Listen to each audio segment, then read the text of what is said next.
Halo, assalamualaikum. Welcome back to my channel. Di video kali ini saya akan membuat kue carabi kang cungkil.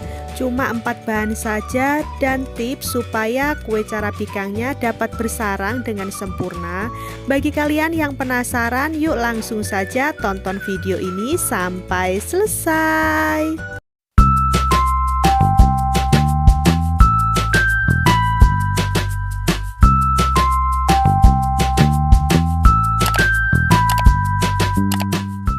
Pertama-tama tuangkan ke dalam panci 600 ml santan dari 1 bungkus santan kara ditambah air, 1 helai daun pandan diikat simpul.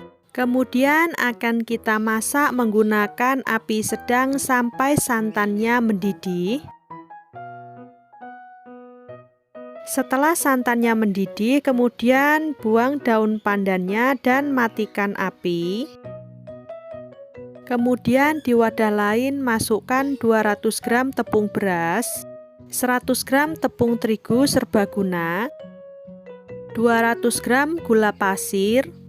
Selanjutnya kita tuangkan santan yang masih panas. Kita tuangkan secara bertahap sambil kita aduk adonannya. Dalam menuangkan santannya itu masih dalam keadaan panas ya. Jadi setelah santan dimasak, kemudian kita diamkan sebentar sampai uap panasnya hilang.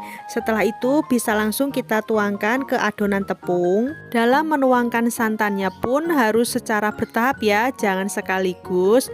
Karena kalau dituangkan sekaligus bisa menyebabkan tepungnya itu nanti matang duluan, adonannya jadi agak kental dan menyebabkan kue carabi kangnya tidak bisa bersarang dengan sempurna dan malah bisa bantet. Jadi tahap ini perlu betul-betul diperhatikan. Kita aduk sampai adonannya ini tercampur rata. Setelah tercampur rata, kita sisihkan dulu. Untuk adonannya akan kita bagi menjadi 3 bagian. Sambil kita tuangkan juga kita saring ya, supaya tidak ada adonan yang bergerindil. Kita bagi menjadi 3 bagian yang sama rata. Untuk adonan yang bergerindil bisa kita haluskan menggunakan sendok seperti ini. Nah, ini adonannya sudah kita bagi, lalu kita masukkan pewarna makanan sesuai selera. Kita tuangkan secukupnya. Untuk adonan yang pertama saya tuangkan warna pink atau merah muda. Untuk adonan yang kedua saya tuangkan warna hijau. Dan untuk adonan yang ketiga tidak saya berikan pewarna, tetap berwarna putih seperti ini. Selanjutnya kita panaskan cetakan kue carabi kangnya menggunakan api sedang cenderung kecil. Kita panaskan sampai cetakan ini benar-benar panas, karena kalau belum panas kita tuangkan adonan, nanti kue carabi kangnya tidak mau bersarang alias bantet. Sambil menunggu cetakannya panas, kita siapkan wadah dan kita berikan sedikit garam. Dan juga kita tambahkan sedikit air untuk melarutkan garamnya. Kita aduk-aduk sampai garamnya larut, kemudian setelah larut kita sisihkan dulu. Setelah cetakannya dirasa sudah panas, kemudian kita percikan air garam. Kalau cetakannya sudah benar-benar panas, reaksinya seperti ini ya. Tuh kan, ini cetakannya sudah panas. Kemudian langsung saja kita tuangkan adonan yang berwarna hijau. Kita tuangkan secukupnya.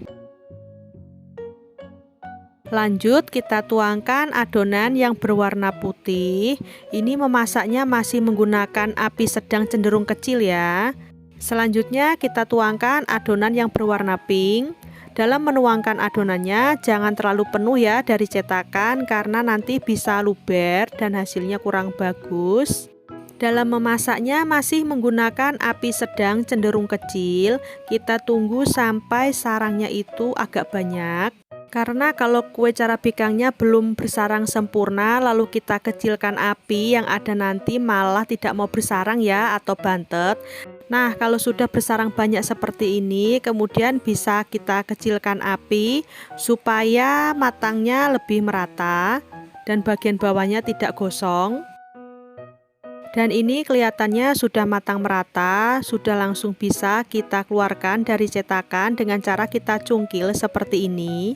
Kalau kita menuangkan adonan di cetakan yang sudah benar-benar panas, selain tekstur kue cara bikangnya itu bersarang sempurna, dalam mengeluarkan kue cara bikangnya itu juga gampang dan tidak lengket ya.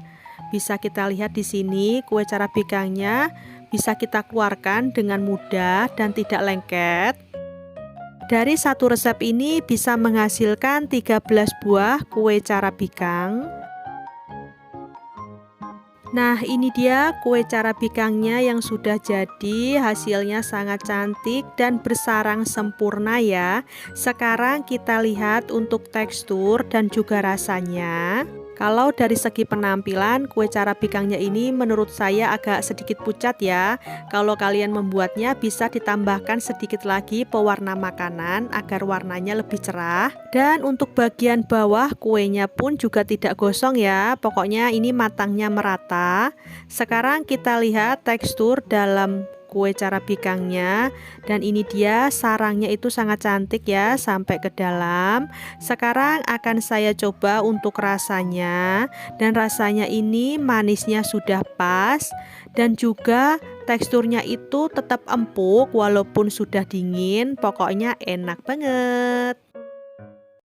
Sekian dulu videoku kali ini. Jika kalian menyukainya, jangan lupa like, komen, dan subscribe ya. Jangan lupa nyalakan tombol lonceng notifikasinya agar kalian tidak ketinggalan video terbaru dari aku. Selamat mencoba dan happy baking day. Bye-bye.